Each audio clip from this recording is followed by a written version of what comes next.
June 2 Telangana దినోత్సవం సందర్భంగా MLA Koram Kanakaiah city news తో మాట్లాడారు. ఇప్పుడు చూద్దాం.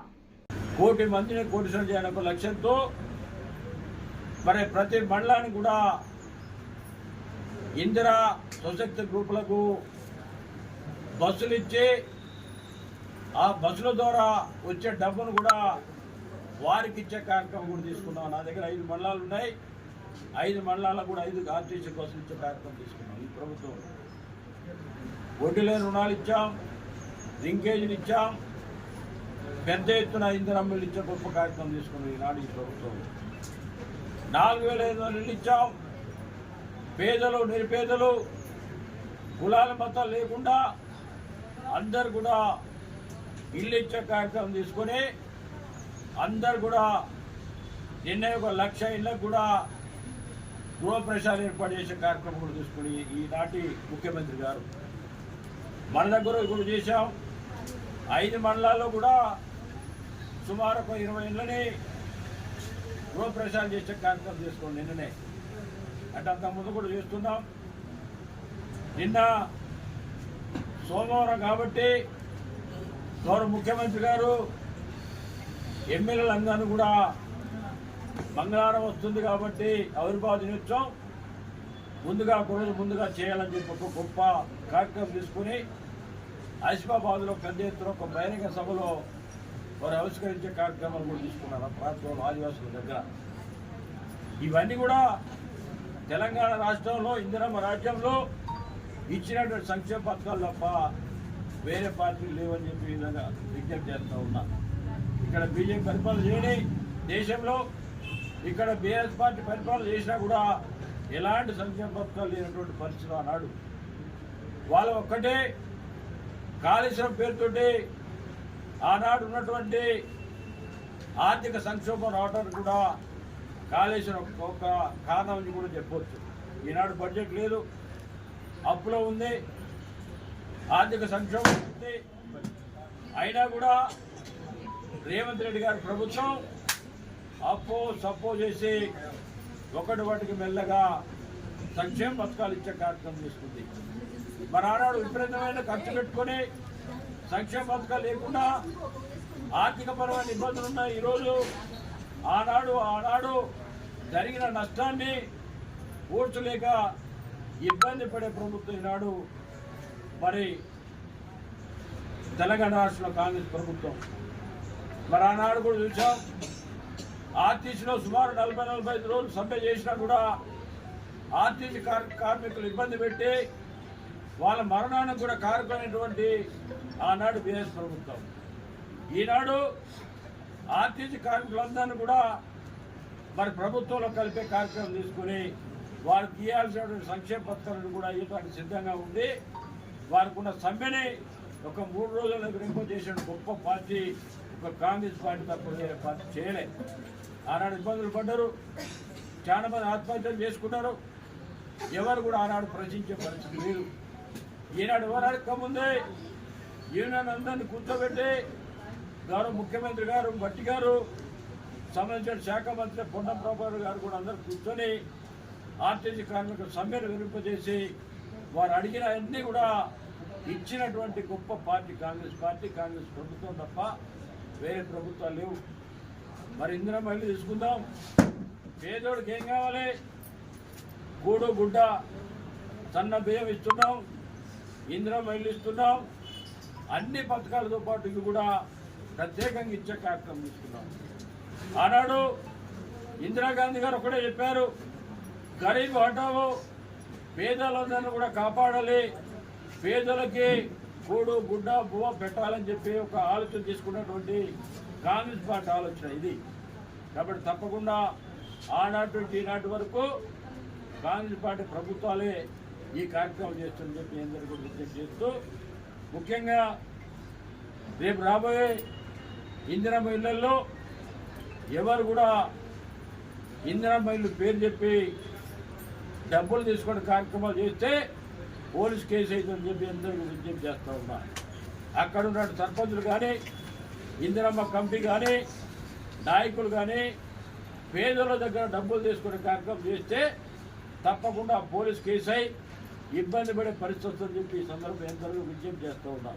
ఇది పదే పదే ఎందుకు చెప్తానంటే మన ప్రభుత్వం ఒక నిర్ణయం తీసుకుంది, పేదోడికి ఇల్లు ఇవ్వాలి, పేదోడు కాపాడాలి, పేదోడు సంక్షేమ అందాలని ఒక లక్ష్యంతో పనిచేస్తున్నటువంటి ఈ ప్రభుత్వాన్ని అబాస్పాలు చేయొద్దు, వాళ్ళు ఇబ్బంది పెట్టొద్దు, వాళ్ళు రూపాయి తీసుకున్నా కూడా ఇబ్బంది జరిగే పరిస్థితి చెప్పి అందరూ కూడా విజ్ఞప్తి చేస్తూ ఉన్నాం.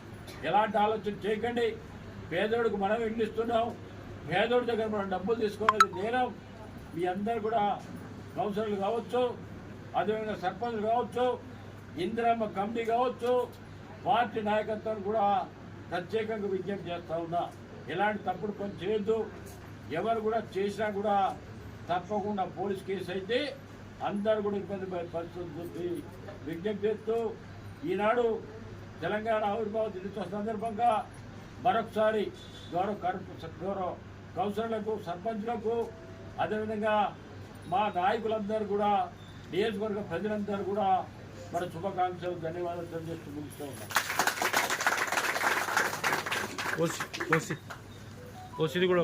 అదేవిధంగా మన ప్రాంతం బాగా ఎల్లందు పడటం కంటే ముందు బొగ్గుట ఉండే మన పేరు. అంటే ఇంగ్లీషులో సుమారు 130 సంవత్సరాల క్రితమే ఈ ప్రాంతంలో ఇంగ్లీష్ వాళ్ళు వచ్చి బొగ్గు పరిశీలన చేసి బొగ్గు నిక్షేపాలతో ప్రపంచమంతా వెలిగించే గొప్ప కార్యక్రమం తీసుకున్నారు. ఈడవన్నీ కూడా మన బొగ్గు బాయిలన్నీ పూతబడి ఈ మధ్యనే చిన్న చిన్న ఓషన్తో పాటు జేకే ఎక్స్టెన్షన్ పోసిపిల్లు జరుగుతూ ఉంది. ఆ ఎక్స్టెన్షన్లో చిన్న ఇబ్బందులు ఉన్నాయి. ఆ ఇబ్బందులు ఏంటంటే ఆ స్థానికంగా ఉన్నటువంటి ఫారెస్ట్, నాన్ ఫారెస్ట్, రెవెన్యూ అటు ఫారెస్ట్ జాయింట్ సర్వే చేసి ఇది ఎవరి భూమి, మైన్ ఎక్కడ తీస్తున్నాము, మైన్లో ఉన్నటువంటి భూములు ఎవరివి, ఫారెస్ట్ అయితే ఒక పద్ధతి, రెవెన్యూ అయితే ఒక పద్ధతి, ఆ విధంగా ముందుకు పోవాలి. దాని రెవెన్యూ వాళ్ళు కానీ, సింగరేణి వాళ్ళు కానీ, ఫారెస్ట్ వాళ్ళు కానీ కలిసి పనిచేసినప్పుడే మరి దానికి దరిదాపు అన్నీ మరి పర్మిషన్లు ఇచ్చాయి. ఆగిపోవటం వల్ల ఈ జాయింట్ సర్వే లేకపోవటమే ఆగిపోవటం అని చెప్తూ ఉంది. కానీ ఈ మధ్య నాకు గుర్తొచ్చేది, బీఆర్ఎస్ పార్టీకి సంబంధించినటువంటి నాయకులు ఎమ్మెల్యే గారికి, ఎమ్మెల్యే గారి భార్యకి, ఎమ్మెల్యే గారి తమ్ముడికి, తమ్ముడు భార్యకి ఆ భూములలో ఓటా ఉంది అని చెప్పడం జరిగింది. అది ఈనాటిది కాదు. గతంలో ఉన్న ఎమ్మెల్యే అప్పుడే సర్వే చేసి నిర్ధారించి ఎక్కడి నుంచి బావి తీయాలని చెప్పారు. నేను వచ్చి 2 సంవత్సరాలు, ఆమె 5 సంవత్సరాలు పనిచేసినప్పుడే ఆ కార్యక్రమం వచ్చింది. నేను 14 ఎమ్మెల్యేలకు ఉన్నప్పుడు పూసపల్లి ఎక్స్టెన్షన్ కావాలని చెప్పి ఒక మైన్ ద్వారా జీఎం ద్వారా దరఖాస్తు పెట్టి ఆ కార్యక్రమం చేపట్టిన తర్వాత మా ఓటమి తర్వాత సర్వేలు కానీ, మంచి కానీ, చెడు కానీ, ఆ మైన్కి సంబంధించినటువంటి కార్యక్రమాలు మొత్తం ఎమ్మెల్యే గారు అందరూ జరిగాయి.